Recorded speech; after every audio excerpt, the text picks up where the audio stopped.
data represent the world as it is. But we shouldn't forget that data only exist because somebody thought of them.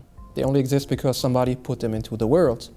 That means somebody was smart enough to figure out a system that allows us to look at the world in a systematic way and count things.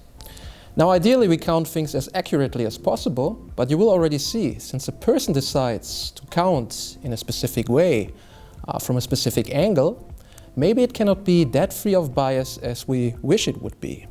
In 2015, Google's photo recognition tool mistakenly tagged a photo of 2 black people as gorillas. Meanwhile, in the US, a crime-predicting algorithm wrongly labelled black people reoffenders at nearly twice the rate of white people. You see the pattern here? The problem with data biases are often hidden behind the surface. It is not the open, racist or sexist designer that hopefully doesn't really, exist as a mainstream perspective, right? But nevertheless, even if a designer thinks, a coder, a programmer thinks he or she is absolutely not biased against any group of people, there might be, hidden biases, hidden limitations to the work that he or she is doing. Can she really include everybody in a training data set for an algorithm? Can she really understand every facet that there is to an audience? What about her underlying assumptions? Close your eyes and picture a shoe. Okay, did anyone picture this? This? How about this? We may not even know why, but each of us is biased toward one shoe over the others. Now imagine that you're trying to teach a computer to recognize a shoe. A study at MIT Media Lab found that the leading facial recognition systems correctly identified white male faces 99% of the time. But with dark-skinned female faces, it made mistakes up to 35% of the time. Sometimes it's hard business decisions.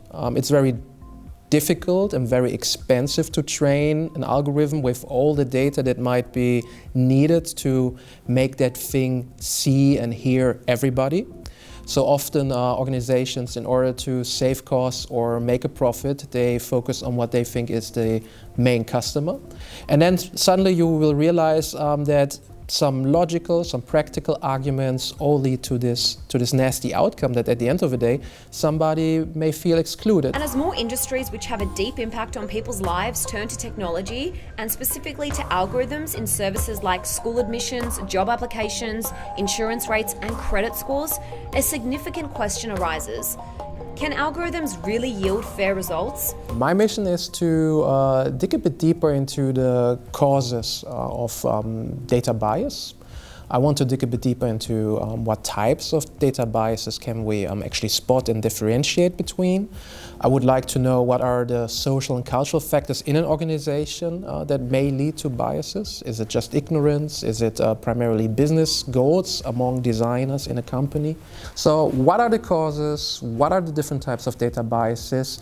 What can we do about them? And if we cannot solve them, how do we start a dialogue with people and inform them about these negative outcomes?